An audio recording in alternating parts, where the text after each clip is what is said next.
Andijon viloyati Marhamat tumani Qovunchilar mahalla fuqarolar yig'inida 200 kvadratli xonadonga qish mavsumi uchun issiq bo'lish uchun isitish tizimini o'rnatib berdik.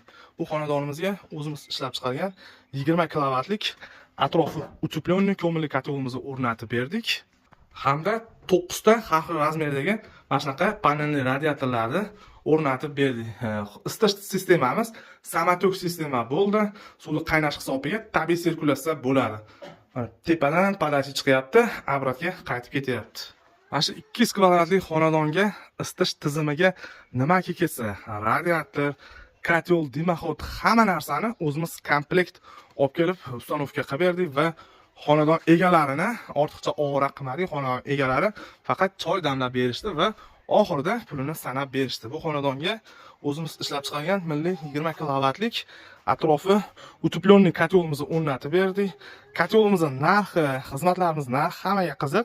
Videoni oxirigacha kuzatib turinglar. Hozir hammasining narxini bitta aytib, shu xonadon 9 ta radiator, kotel, dimoxod xizmatlar qancha bo'ldi, hammasini videoda oxirida aytishga va'da beraman.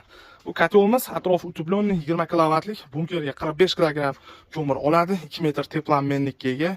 Isitishga garantiya berilib 8 million 800 ming so'm bo'ldi. Kotelimizning narxi tepadan yonuvchi ko'mirli kotelimiz. Bu dimoxodiga alohida e'tibor beringlar.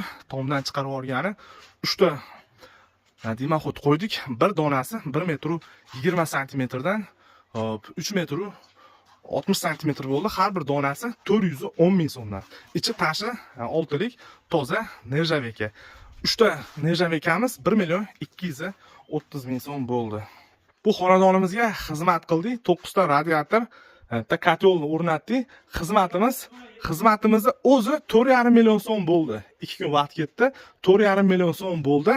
Kotelni narxini aytdim, dimoxodni narxini aytdim, xizmatimizning narxini aytdim. Magazindan qanchalik tovar olib keldik radiatorlar? 15 million 230 ming so'mlik radiator ketdi. O'pshi qancha bo'ldi? O'pshi shu radiator, xizmatimiz, kotelimiz, dimoxod hammasi bo'lib 29 million qancha? 29 million 760 ming so'm bo'ldi.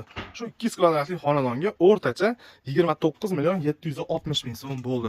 Kim shunaqa xizmatlar, kotellar kerak bo'lsa, pastdagi raqamlarga aloqa chiqaverasizlar. Bizda o'zimiz ishlab chiqargan milliy ko'mirli kotellar, rossiyskiy, turkiy har xil kotellar bor. Bizning manzil Farg'ona viloyati Qo'shtepa tumanida. Videoga like bosib, ko'mirli kotel bilan tanishlarga va santexnik o'qituvchi bilan tanishlarga shu videoda jo'natib qo'yasizlar. Santexnik brigadamiz chiroyli ishlarni bitirib beradi.